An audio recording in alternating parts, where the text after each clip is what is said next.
Hello everybody and welcome back. This is part 45 of our Trumpeter 1/200 scale HMS Hood build. In this video I want to be finishing the rig, particularly the aerial rig between the fore and mainmast. But in terms of producing a video on the rigging, it's pretty difficult really. I've already got quite a long way with the rig. And I was reviewing the video footage last night when I was doing a bit of editing. And it really just didn't work for a couple of reasons. The first is that I really don't want to bring the camera in towards the model at this stage. If it fell off the stand, it would obviously be disastrous, and I just couldn't face doing a lot of reworking. So that's the first reason. It's too distant to get any decent footage of the rigging process. The second is that the rig is very fine. I'm using this material, which is from a company called Van der Rosten, and this is the standard gauge rigging thread, and it's an elastic thread. It's 0.005 outside diameter, and that's the largest or the thickest of the three that Van der Rosten produce. And it's perfect for this sort of size model, but it's very fine. So there is already rigging here between the two masts. I've done the wireless auxiliary aerials and I've done the triatic stay, but you can't see it because the rigging's so fine. And as I said, I don't want to bring the camera in any closer. So I've got to think of a different way of approaching the video this week, just so that you get an idea of what I've been doing. And the way I've decided to approach this is to just illustrate in close-up a couple of techniques that I use to do the rig. And the first one is to use turnbuckles.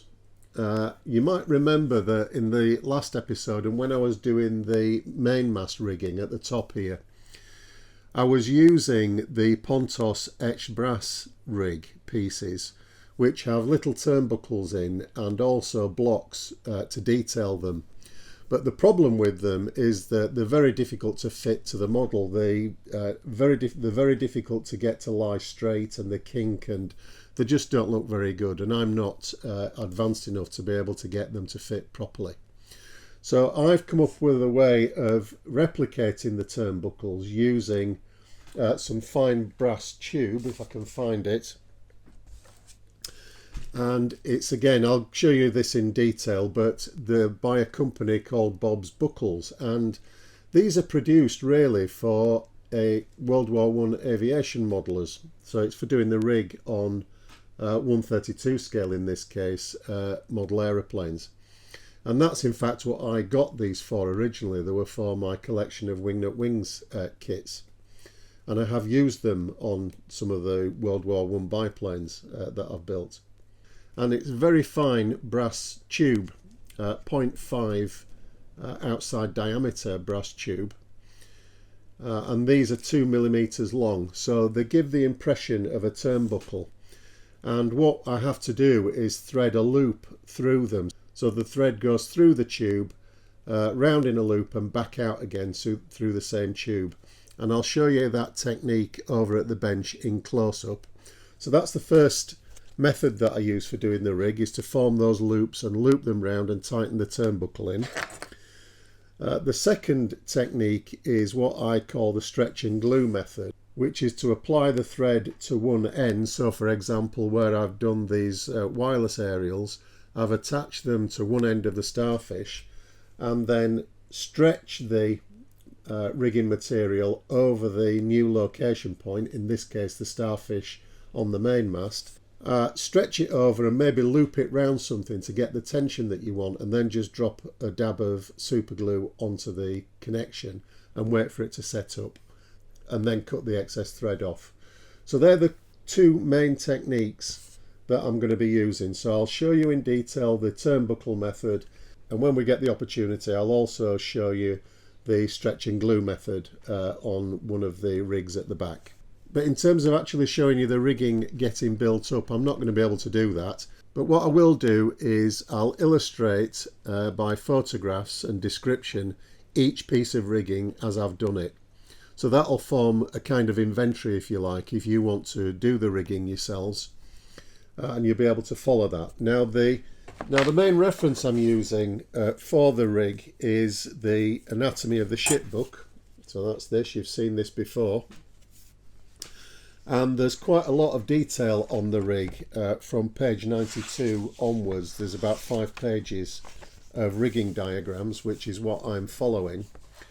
But if you're doing that, just to be cautious that you've got to be able to work out which era of the model you're doing, because the rig did alter over time, and particularly the wireless rig between the fore and mainmast altered, I think around about 1929, something like that. So it's quite different from the rig when sunk, which is obviously the version that I'm doing. So I'll cross-reference the Anatomy of the Ship book. I'll describe each section of rig in order that I did it, and hopefully that'll help if you're tackling the rig on a big model like this yourself. So the first thing I'm going to do is we'll go over to the bench and I'll make some of the turnbuckle loops up on the bench, ready to do the main aerial leads, which go from this yard on the foremast just behind the spotting top, and the topmast yard, the aerial yard on the topmast, back here, which is what we did a week or 2 weeks ago, something like that. And the turnbuckle method's an ideal way of getting these aerials to fit. So we'll go over to the bench and we'll do those turnbuckles using the Bob's buckles and some of the Van der Rosten rigging thread. Okay, so I want to get one of the aerial rigs done here, and the first thing I've got is some of the Bob's buckles tubing. So this is the 0.5mm tube that's going to represent the turnbuckles, and I've got the rigging thread here. So I need about 25 centimeters. The first job is to get the tube into some gripping tweezers, some locking tweezers, like that. Now my eyesight's not bad, but it's not good enough to rig these lines without any assistance. So there we've got the turnbuckle, or what will be the turnbuckle. The problem I find working under a magnifying glass is that you lose the sense of distance.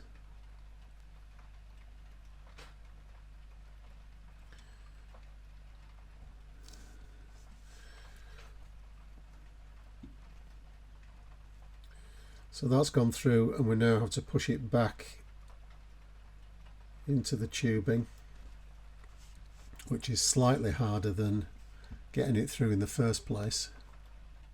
It helps actually to do this against a white background. I've just got it up against, from my viewpoint, I've just got it up against a piece of white printing on the mat.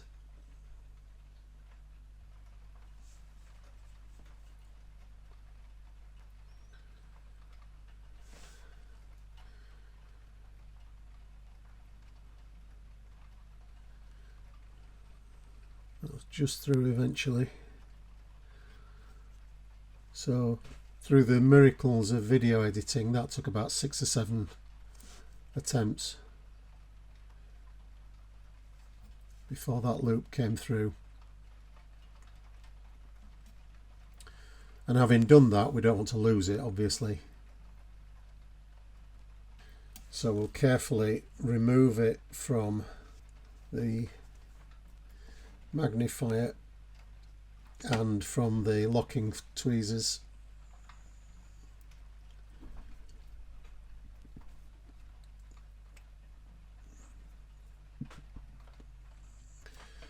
And just put some tape over the tubing just so that it doesn't pull through. And then we can do the other end. So obviously this loops through the yards on the foremast and mainmast.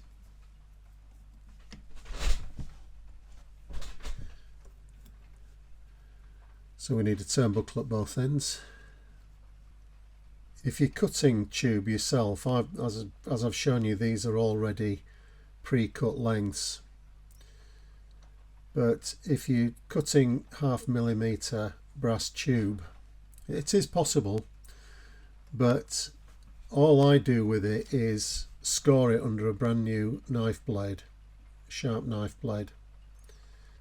So basically just roll the knife along the brass tube where you want to cut it, but don't go all the way through and don't press hard, because if you try and cut all the way through, it just crushes the brass and it closes the hole up so you can't thread it.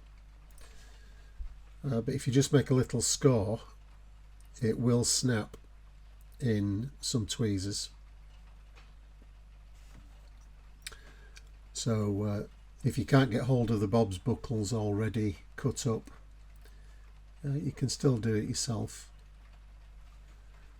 with some 0.5mm brass tube stock, which is commonly available.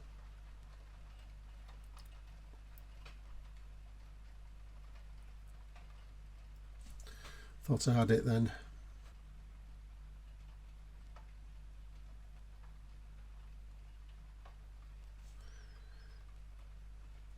There we go. So again, carefully release it again and tape it down.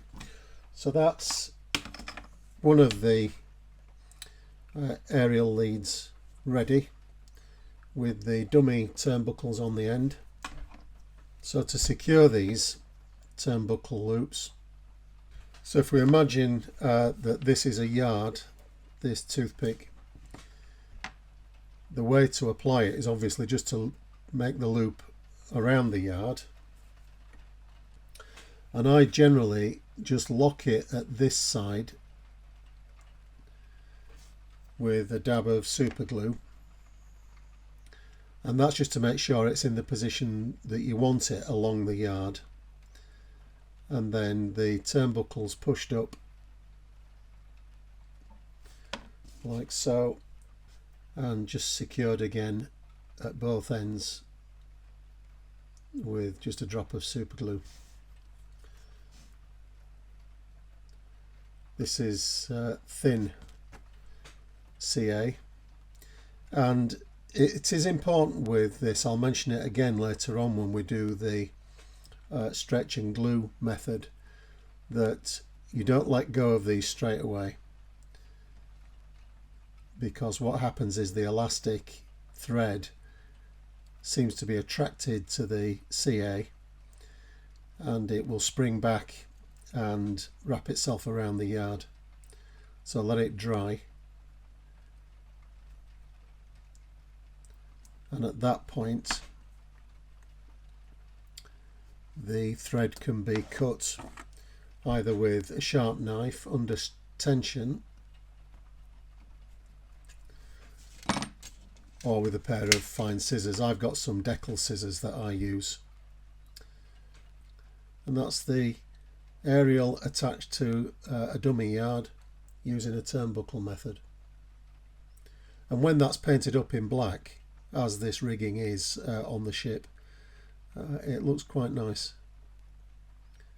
So that's the first method. The next one is the stretch and glue method, what I call the stretch and glue method, and I'll just show you an example of that on the ship. It's towards the end of the rigging process, so it's nearly complete, but I used it to secure the rear aerials to the after defence position location. So we'll have a quick wind forward and have a look at that method in use. Okay, so I'm going to use an example of the stretch and glue method here to connect this last piece of cable for this session, and this is all part of the main aerial arrangement. So these 6 cables, it looks like there's just one, but there are actually 6, you're just looking at it from side on, is connected to the array between the 2 masts. and I want to just put another piece in, which is this piece here in the tweezers. So this lead that I'm going to be gluing is what connected the main array to the wireless office, which was below decks, and this cable goes down into a trunking, which is actually a piece of brass tube that I've connected down into the deck, and it's actually, you might just be able to see right down here between the tripod legs, there's this shielded circular enclosure, and that was just a wireless shield. So the thing about this method is it just enables you to adjust the tension on the rigging. So I've got some extra thin super glue in readiness,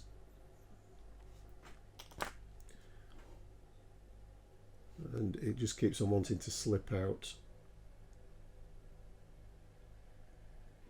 So what this method enables us to do is just adjust the tension on all these cables. So I don't want to be pulling this down too much, just a little bit, but I want to get this cable going down to the deck nice and taut.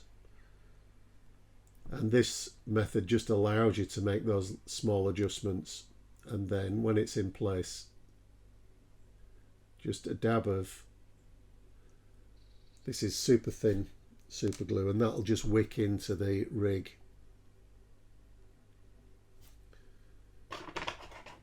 And the thing with this method is not to let go until you've trimmed the excess, and that's because the super glue is an attractant for this cable, or this lycra thread, and what it will do is it will spring back when you let it go, and it'll tend to wrap itself around the super glued area, and you'll end up with a big clump of thread.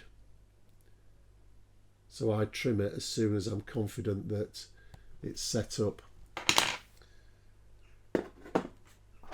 and that's the sort of tension that I want. So this is tight and straight, and it's not pulled the main aerial array down too much. So those are the two methods that I use. We've got the stretch and glue method, and we've got the one using the turnbuckles. Okay, so we'll take a look at the rig now as far as it's gone this week. And apologies for the shaky camera. It's handheld this time because I just want to move backwards and forwards along the ship. So it will shake around a little bit. And this is the order that I did the rigging in, if you're going to follow the same sort of procedure yourselves if you're building the model. And I started off with the two aerial leads on the foremast starfish there at the front. Now, I'm not absolutely convinced that both of those were present in 1941. I just need to do a little bit more research. I think the Roberts Anatomy of the Ship book indicates that one of those was removed in the mid-30s. But I'll just have to review that, and if it's the case that one was missing or removed, I'll just have to sort that out. It does beg the question what the point of the two starfish extension arms was if they weren't for aerial rig. But anyway, we'll come back to that. The next thing that I did was to redo all the rig to the signals halyards and the yards here that you can see, the lower yards that you can see here. And I used for that the turnbuckle method, which I've described back at the bench earlier on. And they look an awful lot better now than the Pontos etched brass rig that was present, which was all bent and kinked, and I just couldn't get it to run straight. So that's an awful lot better. I might come back and add some of the blocks using some PVA glue, just some dots of PVA glue, and paint them black. But I'm much happier with that now. The signals halyards now run down to just in front of the flag lock, as you can see here at the bottom. I previously had them running slightly outboard on the curved section of the splinter shield there, and they didn't look right really, so I've moved them to a position closer to the flag lockers.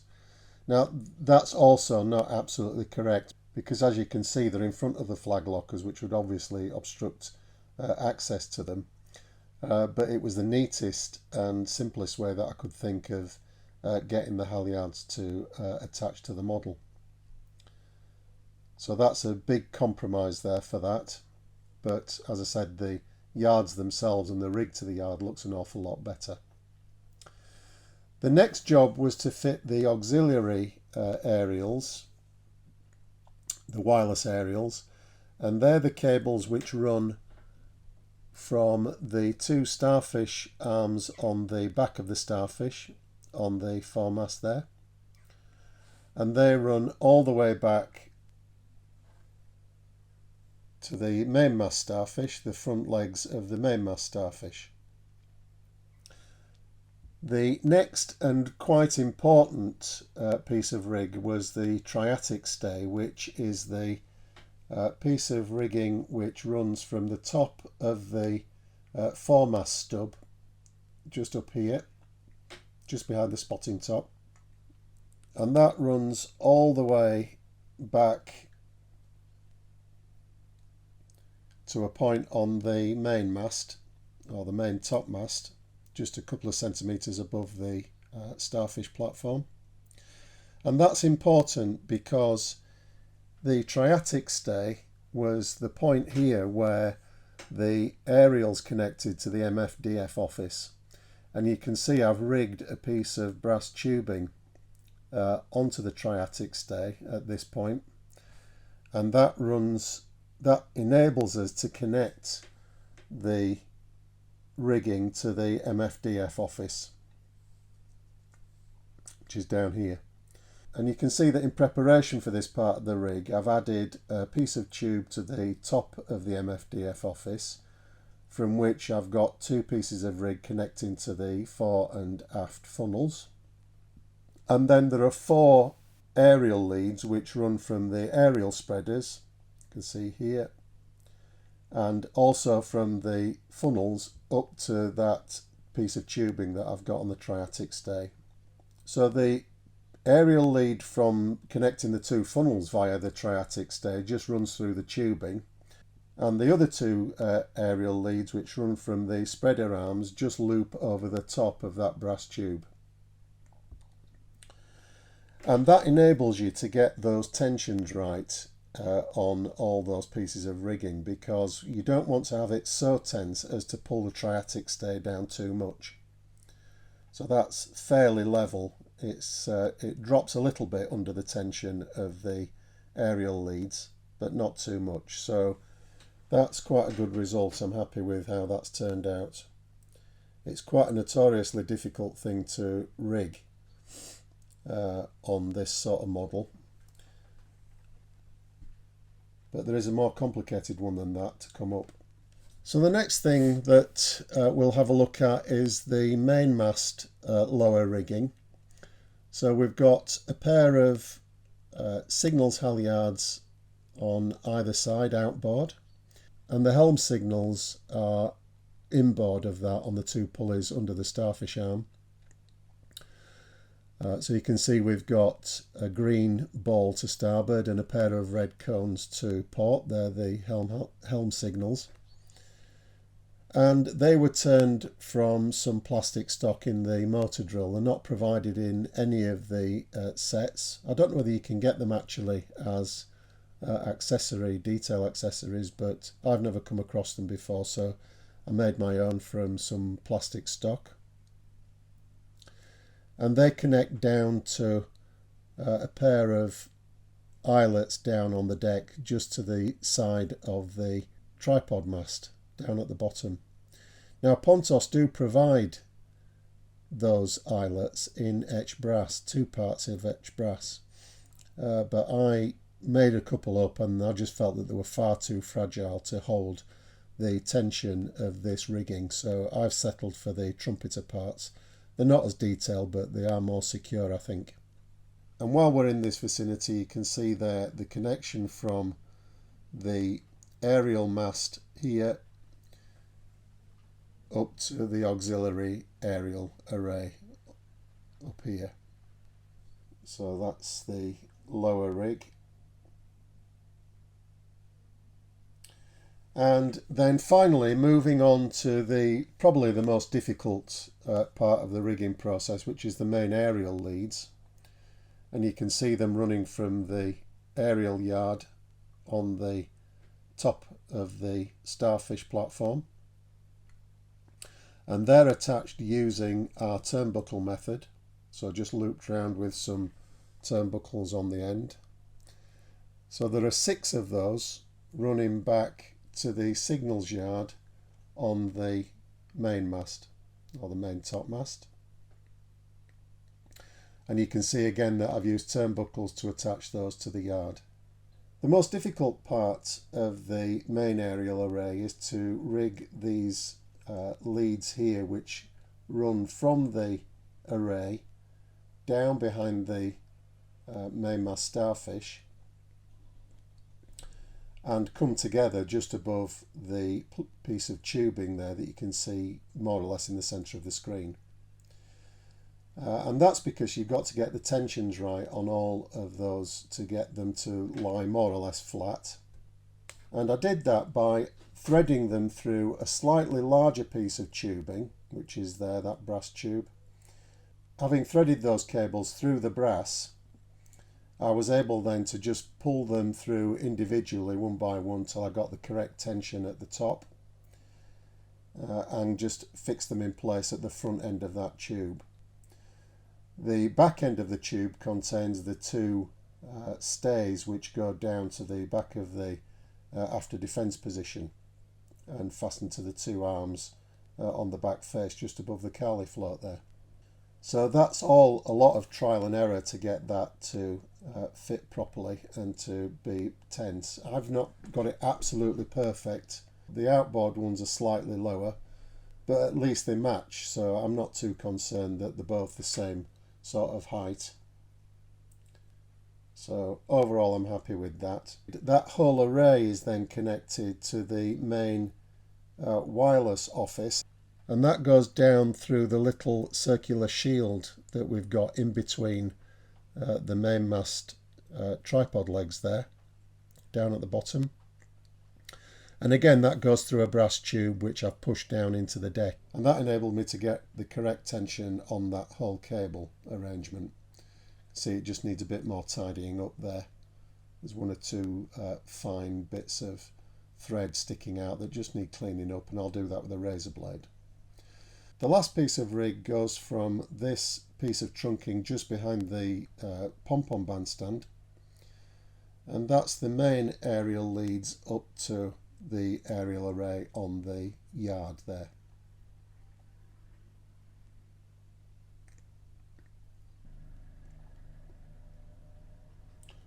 So we'll just have a look around.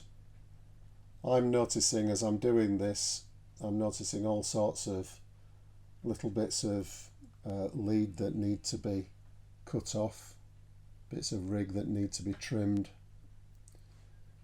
I just need to get a bit more tension on those connections there. There's one too low, so I'll need to adjust that.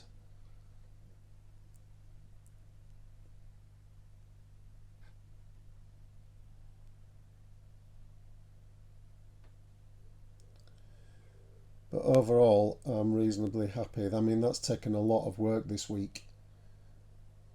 So I've been busy doing this rather than doing a lot of filming, which is why the video this week's a little bit short, but there we go.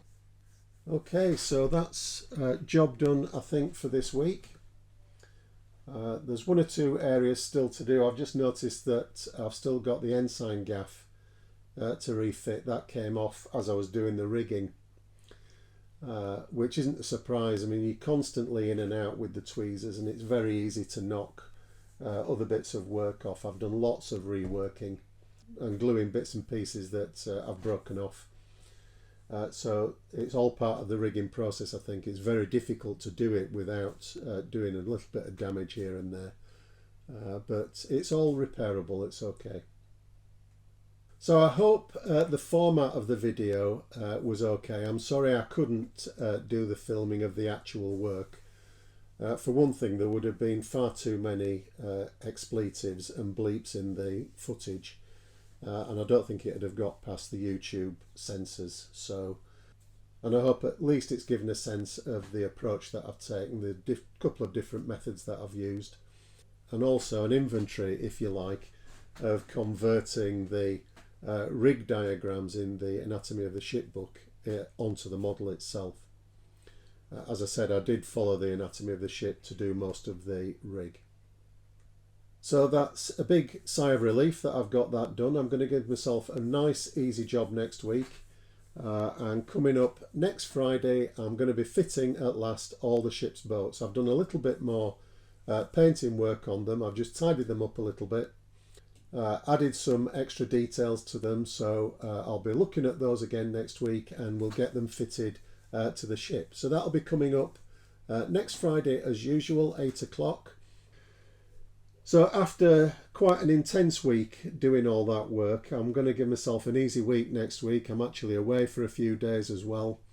So next Friday I'll just be fitting the ship's boat, so probably just a 15-20 minute episode next Friday. But I do want to continue publishing every week until the model's finished. So that'll be coming up as usual next Friday at 8 o'clock, so I hope you can join me for that. In the meantime, enjoy your modelling everybody, stay safe, and I'll see you in another 7 days' time. So bye for now.